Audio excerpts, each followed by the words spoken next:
Mhm.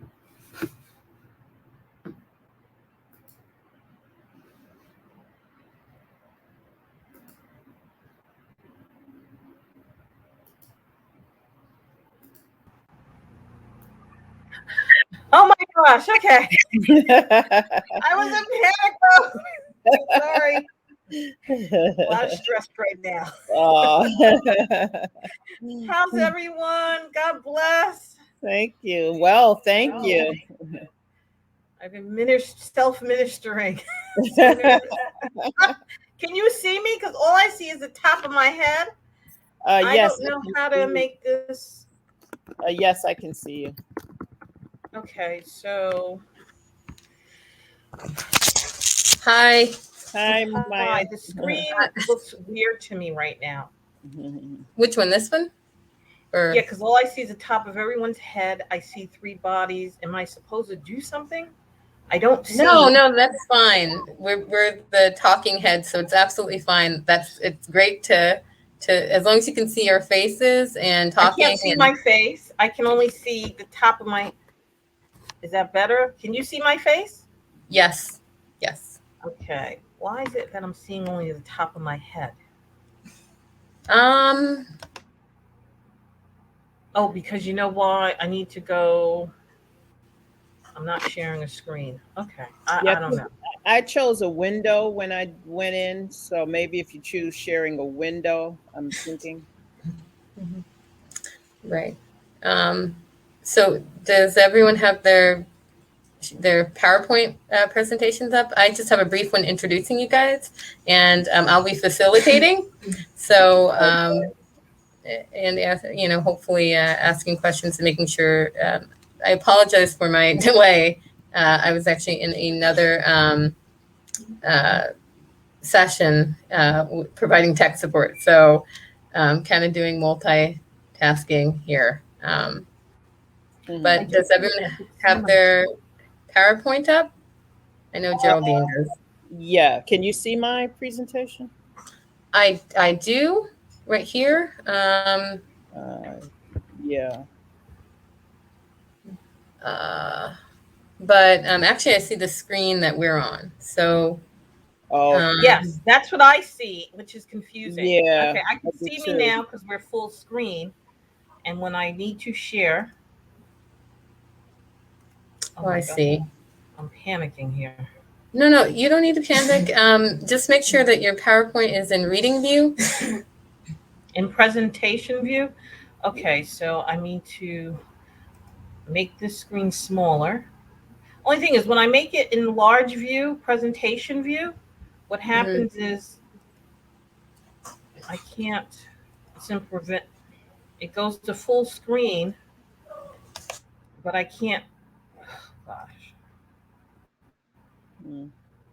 the only thing is I can't see you guys while I'm in full screen of presentation view. Does that make sense? It does, but the thing is that you're sharing your. So could you stop sharing for a second? Am I sharing now? I'm not sharing anything. You're not sharing? Okay. Do you That's see just me? Hmm. I'm Oh, I wondering. see what you said. You put your. How do you put yourself? Use this tab. How do I put it in another? Ugh, I'm so not technical. I'm sorry, people. it's okay. Okay. No. It's okay. We're working on it right now. So I need to okay. put it in So another tab. How do I do that? Click on it twice. right. So I would stop sharing altogether just right now. Can you stop sharing or it's okay, great. So I'm gonna show you if I share, let's see what I see. Okay, So move new tab. I'll put it in a new tab. Is that move to a new window? Move tab to a new window. That's what I'll do. I'll put in another window. okay. Hmm.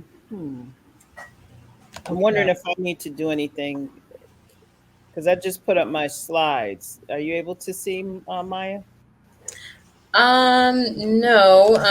Oh, all Let me right. see, because I think there's that Geraldine is show is well, no, you Chanel is sharing her her screen, so she has to stop sharing. You can Okay. see my screen right now? Um, it should be. I think that's your. Okay, there you go. Okay, so we're not sharing anymore. Great, perfect, perfect. Okay, Okay, I so can't. Okay. okay, so we're perfect. We're starting with a blank slate. This is the three of us. Great, and if you want to share, Mm-hmm. what I would do is I would go to um, basically put your PowerPoint in presentation mode. Mm-hmm. It's okay, but then it becomes it takes up the full screen, and I have to exit the full screen to get you guys back. So I put you in another tab. Does that make sense? Right. Perfect. You're supposed to put your presentation in a different tab, and then you can share, make it full screen or reading view or whatever, Right, but and then now that you I have it full screen, I can't. It's taking up the whole screen. So in order for me to get back to you, I have to go escape and right. then find you. So when we go to full screen, okay, I'll just. So we can only share one at a time, I think, also, right? Yeah, maybe Right. that's what it was. Maybe I was throwing everything off because I was in screen share mode. That may have been.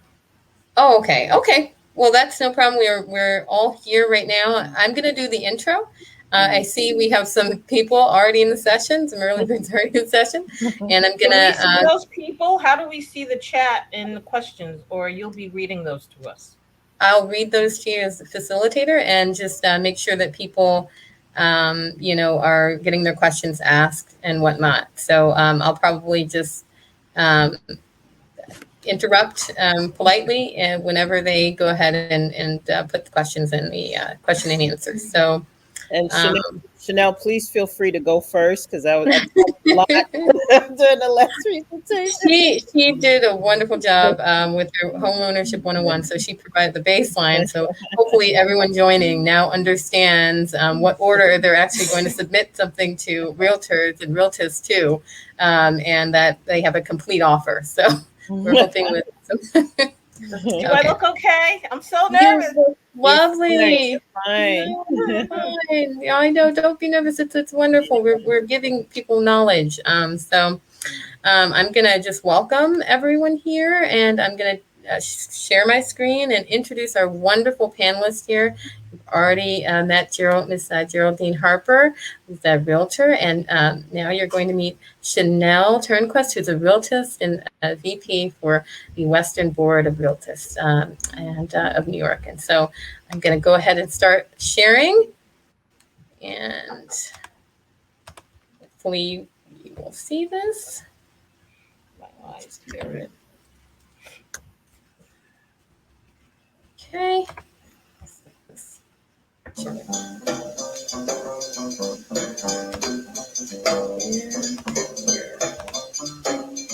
Share. Let me know if you can see it.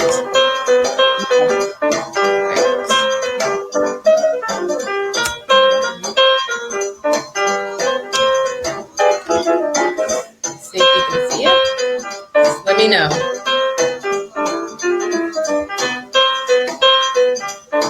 Okay.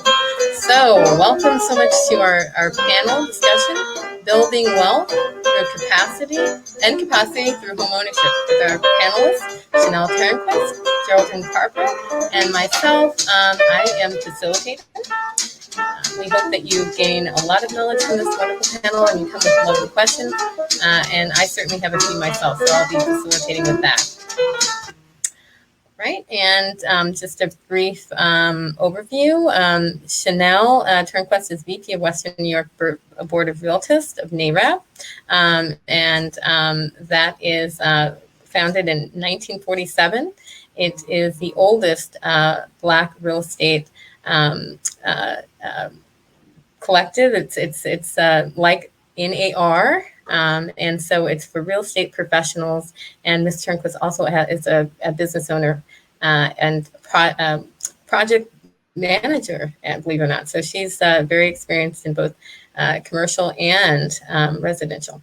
And Miss Geraldine Harper, you've met her. She is a multi-talented realtor that did Home Ownership 101 and gave us all that wonderful information in terms of submitting an offer, becoming ready to buy, and coming with an offer that with due diligence and also properly vetted so that you can get the house of your dreams or the perfect home for you. And of course, I'm Aisha Tyler, and I'm actually a member of both in AR and NAREB proud member. And I'm so glad to bring these wonderful, talented ladies to you today. Okay, a little background. The reason why we're having this discussion is basically housing discrimination in our community. It's been difficult for African Americans in particular to gain wealth through homeownership. That's why it's so important that we understand what's at stake in terms of equity and building wealth, and also intergenerational wealth. We've gone through fair housing legislation and civil rights act, and all of it to address these systemic housing issues. So it's not only just building wealth in terms of our personal bank accounts, it's also in terms of our collective well-being here in this country. And of course, we see the historical context of this. Just a little background, that's Albany, New York. And you're going to see the redlining map, or the HOLC map, which is in 1938. And that basically was, when essentially lenders would restrict mortgages to areas that were primarily Black and immigrant. And because of that, those discriminatory and racist lending practices, Black people, people of African descent, couldn't basically generate wealth at the same rates as their white counterparts. And so they were restricted to certain areas, and then ultimately couldn't basically earn the same amount as their white counterparts. And so you see right to the left, the vacancy and poverty rates 70 years later, and they exactly mirror the HOLC maps. So it shows you how much and how long that impact is for restricting Black home ownership, and what that actually means for us today. Why it's so important that we have these two ladies here to explain why home ownership is important. Okay, and why does it matter? Obviously, from the reasons stated before, we need to actually collectively create and generate wealth for our communities, so that we can actually have power in our communities, and also in political life and our life here in American society. And those are charts, all this interesting things that we're talking about the gap between white homeownership and Black homeownership. We're going to discuss all that. And this is from NAREB's Sheba report, which I will give everyone access to at the end of the presentation. And with that, I'm going to begin the session and acquiesce with a little background, and acquiesce to my wonderful panelists here. Okay. Ladies. Okay, and so Chanel, I'll pass it on to you.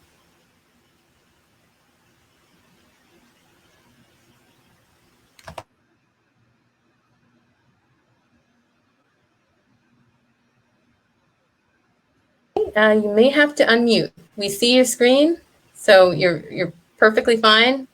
We just need you to unmute. Hi, I'm sorry. Perfect. Hi, I'm so happy to be part of this economic empowerment symposium. I'm Chanel Turnquist. I'm a real estate broker and property manager, and I've been in the industry for 25 years. And I am also a NAR member, as well as a NAREB member. And I'd like to just share, NAREB's been around. It's the oldest real estate professional organization So we have members, not only real estate brokers, but you could be a contractor, you can be an electrician. It's a great network and an opportunity to learn, and as a professional in the industry, a way to grow your business as well through your contacts and connecting with others. I want to talk to you about building wealth through home ownership. Um, I want to share with everyone.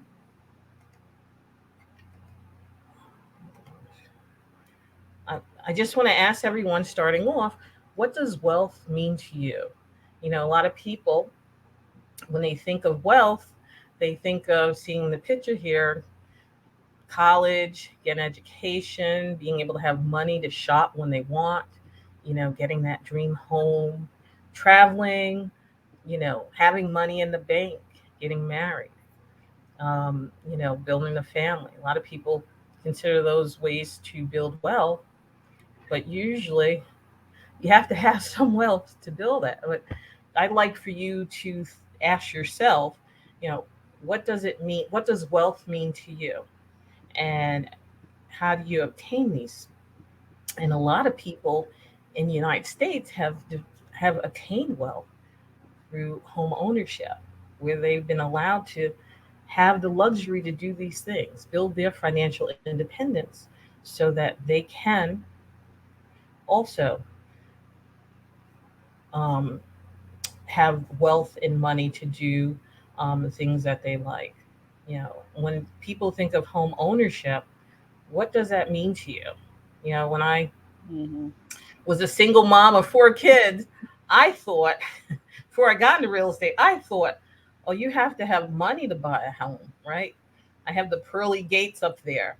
It's like that dream that you're wanting to obtain, right? And then when I learned about real estate and how through home ownership I could actually obtain wealth, it took a new meaning for me. Okay. And I think a lot of us are always thinking that you have to have a whole lot of money to get into home ownership. And when I learned that the benefits of home ownership, and it's not as hard as we're led to believe, it was, oh, these doors opened up for me. As I hope that my presentation will um, help you open your mind and open doors for you to really think about um, building wealth through home ownership.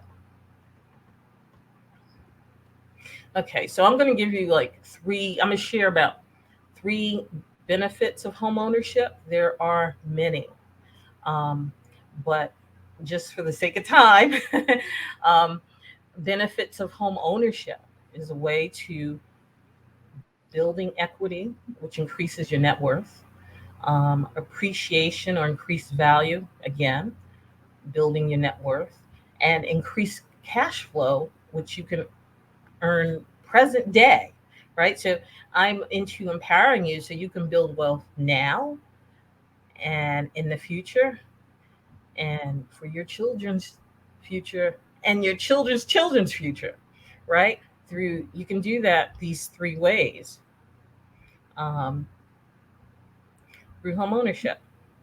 I want to talk about equity. Equity is the value of a property after deduction of charges against it. What do I mean by that?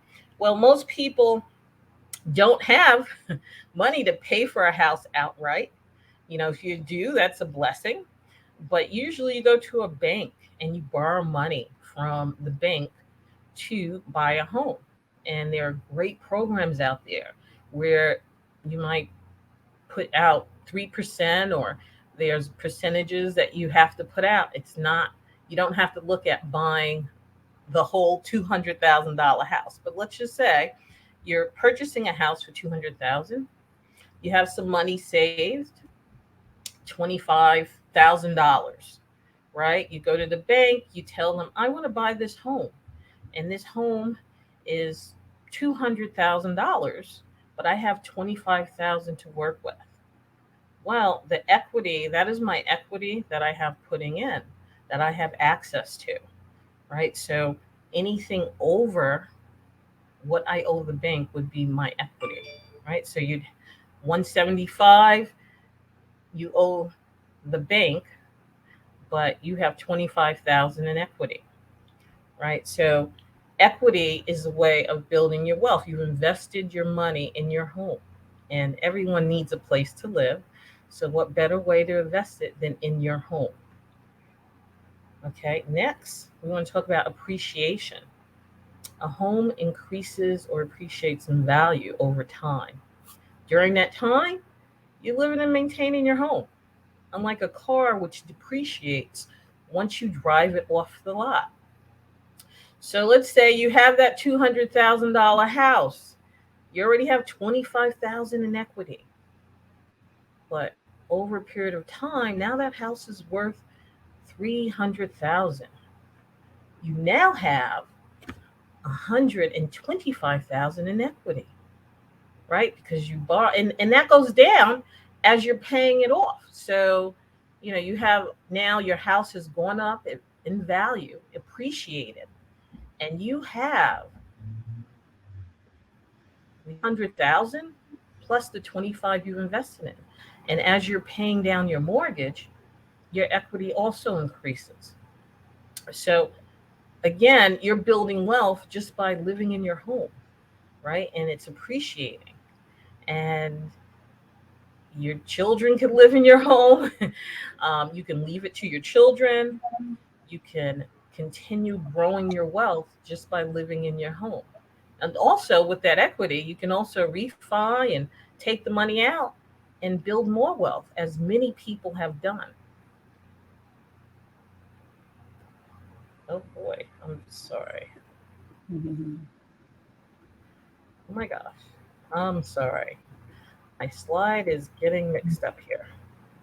Missing a slide. Um, and then I want to talk about cash flow. Increase cash flow. Now, once you buy the home, you now have the opportunity to earn cash flow. Let's just say you buy a two-family, right? You have tenants. You can get tenants in your two-family home, and your two-family home now is earning you money presently. And I call that cash flow. That's money now, right? But or you can do like I did. When I bought my first house, I actually had a 6-bedroom, 3.5 bath home. I was able to get it with no money down. So there are programs out there still where you're able to do that. And I was able to purchase this home, and I bought it at a good deal. So it had a lot of equity in it, even though I didn't put equity or come up with the cash. And but it was a one-family home, huge home, and I had a separate floor where I always wanted a bed and breakfast. I found a program that was even more wonderful. I was a host mom to foreign exchange students, and I was able to um, rent my space to my students. They were from all around the world. It was an amazing experience, and I was able to earn almost $2,000 a month with my roommates, I would say, or my tenants, right? Um, People do that now, even with Airbnb. So there's opportunity for you to make money with the home that you have now through cash flow, and through cash flow, and increase your cash flow now. So you could actually work on purchasing the home and earn cash flow to purchase that fabulous car you want. So when you look at real estate, you want to look at it as an opportunity to build wealth again now, in the future, and for your children's children. I want to talk to you just about steps to home ownership. It's not that hard. You can actually start planning now and plan for your future. It took me about a year and a half when I realized I need to get a house. And I spoke to mortgage professionals to see what I needed to do. I had to handle things on my credit report, which I did, and got a pre approval letter. And I was the real estate agent at the time. So it actually worked out. But, you want to plan, right? Our people perish without a vision. So you want to plan, right? And it might not take as long as you think. So I implore you, when you're looking to build wealth, the easiest way is to do it through home ownership, right? Everyone needs a place to live. So why not pay yourself first? Please contact me for your next step. If you go to my website, Wealth Properties Management, you can get free consultation, and I have 4 tips of ways to increase your credit score. I'll also be hosting a webinar on October 16th. And if you sign up, it's a free webinar on the process of becoming a homeowner. And I'd love to help you, walk you through the process, or refer somebody through our organization, NARAB, to another realtor to help you. My company's Wealth Properties Management, and my tagline is helping you build wealth one property at a time. Thank you very much.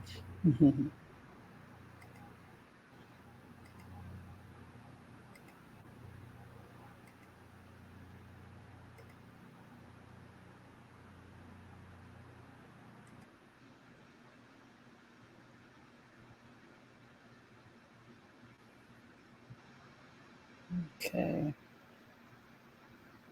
I think Maisha's on mute.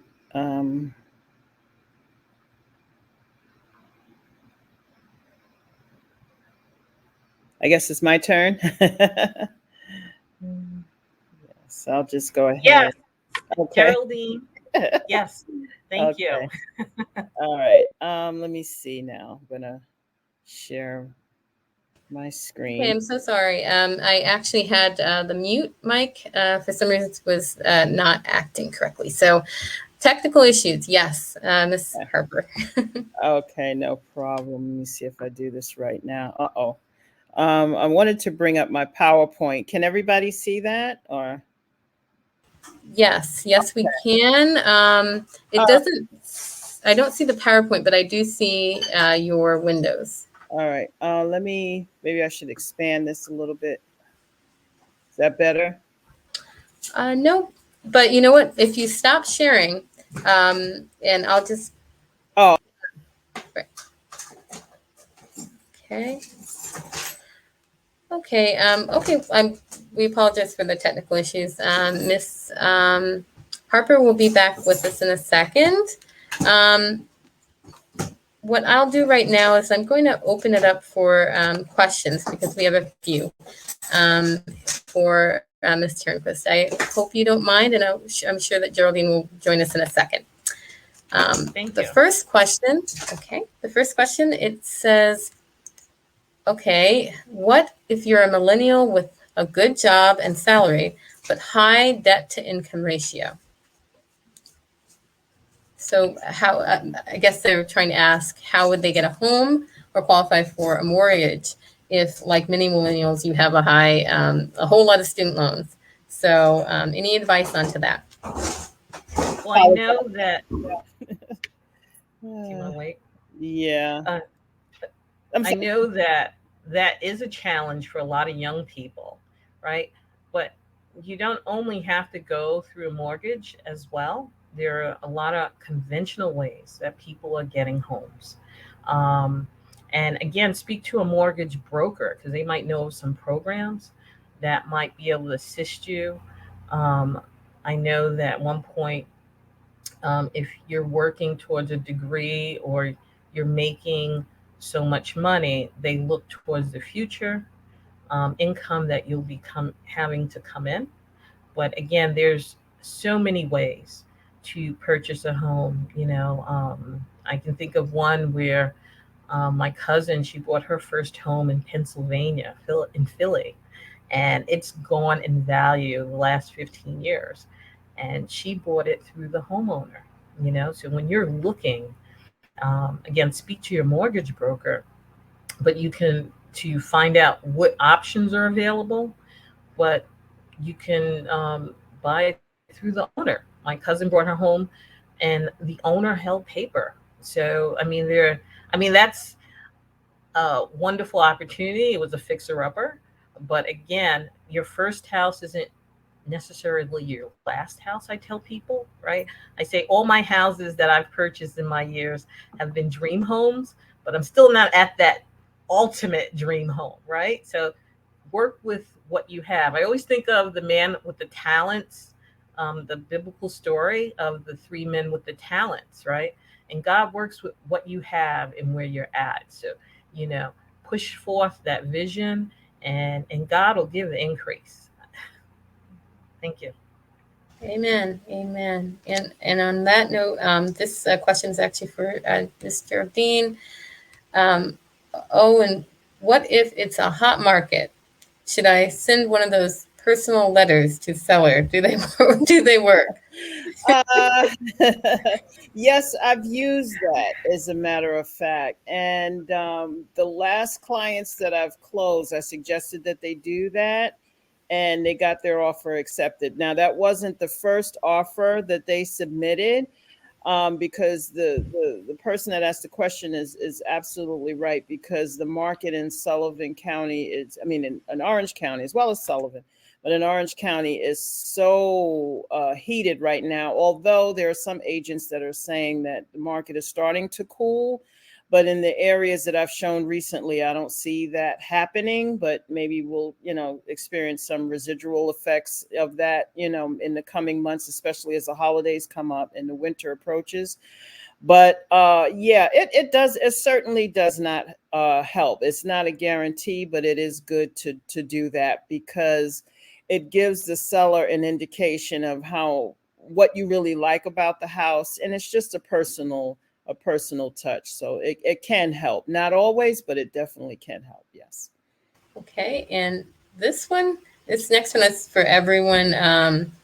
I think this is about a tenant issue. It says, when you had tenants, did you need to get a lawyer for that? Did you put the income on your taxes? So we have a bunch of savvy people in the audience, or one or two savvy people, and one person's trying to write letters. Well, I mean, that it depends on. I'd like to say it depends on the kind of tenants. So let's say you're doing Airbnb, right? They kind of take the taxes out for you, you know. So when I was when I was a host mom for foreign exchange students, that was a program. So again, it's all relative to how you do it, and you do put your tenants on your taxes. You know, uh, you do, and you speak to your attorney and how you want to do that in terms of, is it going to be to your company or to you as a homeowner? But again, still plenty of benefits. Okay, well, it looks like those are all the wonderful questions in the Q&A. I'm going to probably open it up to just some questions personally that I've experienced. And this is just kind of larger to the larger state of real estate and the Black community.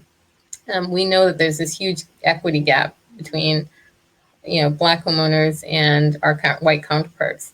But what can realtors, people who are actually professionals in the business do? There's all this pushing toward equity, and sometimes it's kind of lip service rather than actual, actions. So what can we do to make sure that we're getting people that information that we're giving here, but also getting them into the market where they feel comfortable in terms of building a team? How do we actually boost these numbers, bring people into the market, and then actually get them ready for home ownership? That's a very good question. I think it takes a lot of, it's going to take a higher degree of creativity. I think, well, pre-COVID, I was even toying with the idea of having tours, because some realtors were doing that. As a matter of fact, they were conducting tours of certain areas, for people that may have been interested in purchasing, in the Hudson Valley and the surrounding areas. I think it takes forming connections to do that. It takes forming connections with the community. I think we probably have to be maybe more have more of an outreach and think of more creative ways to have an outreach with members of the communities that we do want to target. I think this forum is an excellent start to that. I really do, and I look forward to supporting and continuing and with forums such as this. And I will personally always be marketing, forums like this to, to clients as well. But I think it takes just thinking outside of the box a little bit more and just coming up, networking, which is what realtors are supposed to be doing anyway. And, formulating relationships with those that are serious and that, also have similar goals and ideals, as far as introducing, counties and options to members of the community that they probably hadn't thought of. So I was speaking, and I'll keep it brief. So in case Chanel has any other comments to add, I was speaking with someone recently about Sullivan County who lives in Rockland, and I don't even know if she even knew or even heard of Sullivan County. So, we have our work cut out for us indeed. Amen. Yeah, I agree. And it's just sharing, I'm passionate about young people and just sharing the information. My children are now grown and my son is saving up towards his first purchase. But just letting people know, and finding, like, again, this forum is wonderful, speaking to the churches, um, getting the word out to other people, through smaller forums, webinars. I think, um, for me personally, I was didn't know, right? And you don't know what you don't know. So, even young people, get the word out, let people know that there is an opportunity, right? Speaking to people, especially young people, right, while they're young in high school, and letting them know that there are opportunities. And I have myself spoken at different, venues with a lot of young people to encourage them. You know, home ownership is a way to build wealth, and you don't have to have a degree. You don't have to. You have to be 18, be able to be legal, right? So that you can, um, sign those documents. You don't have to. When you tell people and let them know that you don't have to have all that people think you have, then it piques an interest. Yeah. And I'm seeing young people. I'm in Syracuse, and here you could buy a house still for under 100,000 and pay less than you would for rent.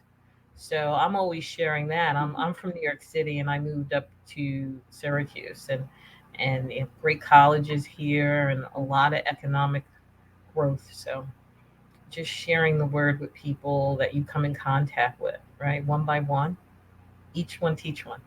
Thank you. Amen. Absolutely. And no, and I think you both speak to actually a need for housing. I know Geraldine mentioned it, building housing.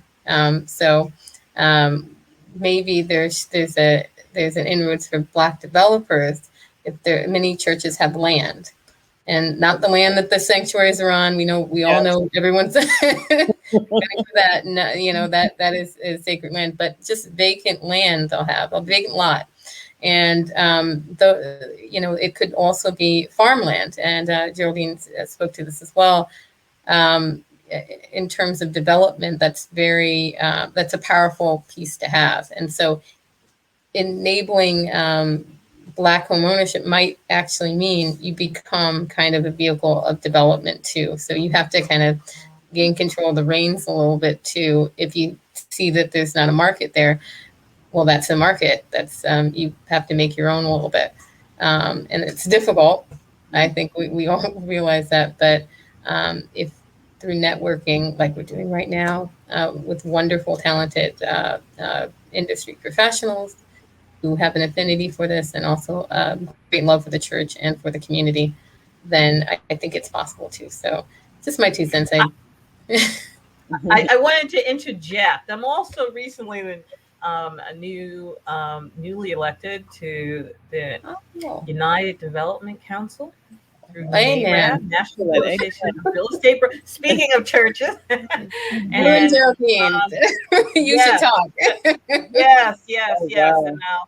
now Ken Morrison is the president. He's a developer in Harlem. Mhm. And I mean, again, sharing with the pastors, I mean, having that form made available would be awesome, just so Mhm. that other pastors and people who are involved in the church are aware that these Mhm. opportunities exist, because the churches have a lot of land Mhm. and they could be building wealth through development. And that's what we do. We train people on how to do that. So that's my long-term goal. Yeah. I do a lot of residential, but the Mhm. long-term goal, my ultimate dream is to own that 120 unit building. Yeah. But yeah, but the churches have the capacity. So, I mean, definitely connecting with UDC would be a great opportunity for a lot of the churches having that forum and connecting. Thank you. Awesome. Well, if that on that note, do you ladies would you mind sharing your information with our panel? We're coming up on 3 minutes till, so to the end of our panel, and the time has flown. This is such a huge issue. I wish we actually had another session to actually go into kind of all the intricacies of Black home ownership when it comes to millennials who are actually being left behind due to what was said in the chat, the high debt to income ratios, perfectly educated and high earners who can't even get even a meager place due to that debt to income ratio, which is handicapping them long term. So, and that's a whole nother story. Can I? Mm. Well, can I just say one thing? You know, everyone has to start from somewhere. Mhm. And I'm a property manager. One of my clients, when I first came up here, purchased, well, he has 9 houses up here now, right? Lives in the city, Mm. and it's affordable sometimes in other places, right? So you work with what you have. And in terms of purchasing, sometimes you purchase elsewhere. You hear people say, oh, I'm buying a house down south, they're renting it out, and then, the value has gone up, the house has appreciated, you know. Um, Sometimes just starting from where you're at and making those stepping stones, right? Because you're working, you're in the city, maybe you can afford a house somewhere else. I mean, you got to think out the box. God will show you. I'm only saying God always just giving the increase. But, if you're thinking out the box, you might want to just be an investor, your first home, and then, build from there. You're building cash, equity, your house is appreciating, and maybe when you're ready to move or sell that house, and get the value and invest in something else. That's how a lot of people have, again, build wealth, right? You start from where you are. Don't think, oh, this is that. And I've worked with a lot of investors who don't even live in Syracuse, who have homes, who have properties, multifamilies. I mean, I personally, before I moved to Syracuse, I had a house here 3 years before moving here. Yes. So it's an opportunity, so don't limit yourself, because you'll say, oh, I'll never be able to do it, because New York City is pretty expensive, Mhm. and there are a lot of places downstate, even in New Jersey, it's like, but if you're looking at home ownership, look at it as an investment. I always say it's the most practical investment Yes. one could make. Even if a lot of people buy homes for a lot of other folks. They'll buy homes for their children when they're going to college. Actually, that was my reason for purchasing up here. I thought, oh, my children will go to college and they'll manage the house. And I was looking 3 years ahead, and they're still, Yeah. working on the concept. So it just, but that was the goal. And Yeah. I've met so many people who are not like us, who bought a house for their daughter, or their kids are going to college, they got roommates, and then now they're selling it after they graduate, and these kids have equity, or the parents haven't made money from the property that they're either selling or they gift it to their children. So Mhm. we need to, as a community, really think out the box. Again, how to build wealth through home ownership. I'm sorry, Oh yeah. I'm so No, passionate about absolutely. this. Absolutely. Yeah, I think Chanel and I share the same passion. Yeah, I think it's about thinking outside of the box. I've always walked away with the belief and the understanding that the value in real estate is in the land. Something to keep in mind. I've heard recently over the last year or so that even foreign nations own land in this country. China, my understanding is that China owns farmland in 11 states. So land is a limited resource. So, if other nations are seeing the value of owning farmland in this country, we need to maybe take a more introspective look, as far as ownership and what we should be doing, especially in this unstable political climate that we're in. Mm-hmm. Yeah, just being able to grow your own food is Mm-hmm. you know really important. So yeah, That's true. yeah. Mhm. Geraldine's I mentioning the just want agri-hoods. I hear you. That's big, and she's got the angles going on. So that's a Yeah, huge investment, particularly in the Hudson Valley yeah. as well. So it would behoove people, if they're looking for land, to Mhm. get it while it's available. That's true. While it's available, you can have a I, garden I, on your w- acre. Yes. I wanted to say also, just as a young person coming up, National Mhm. Association of Real Estate Brokers, Mhm. we are pushing for home ownership among African Americans. So even if you subscribe to our newsletter, Okay. just to hear the trends, because you'll learn we're pushing. I don't have the bill at hand, Mhm. but we're pushing for bills that support um, us as a people to become homeowners. Right. So if you want to find out the new trends of what's going on as a real estate professional, some of us Mhm. don't have the time, or it's kind of like we're trying to help other people buy homes. But Right. NAREB is Yeah. an organization that's actually lobbying and fighting for Black home ownership, and democracy and housing is our motto. So I just wanted to share that. Amen. Amen. Well, this is a wonderful conversation. We should go on forever. We are going into the next session, and the time flew. I appreciate you ladies for giving all of this information, and of course your valuable time. I hope that we can get together and talk about development, because I see some big ideas here Yeah. amongst it. I So think we're forming this partnership already. I know you guys are gonna run off. So you're gonna be like, okay, Chanel's gonna be kvetching, Geraldine's gonna be there. So it's okay. But this is the purpose of our symposium right now. The fact that this is happening is amazing. We thank you too, a wonderful audience, and hopefully we'll be back in the near future, 2021, 2022, with even more information and hopefully some updates too. Right. Okay. We appreciate your time. Thank you. Take Thank care, you. everyone. Bye bye now. All right. Bye bye. Mhm. Thank you. Bye bye.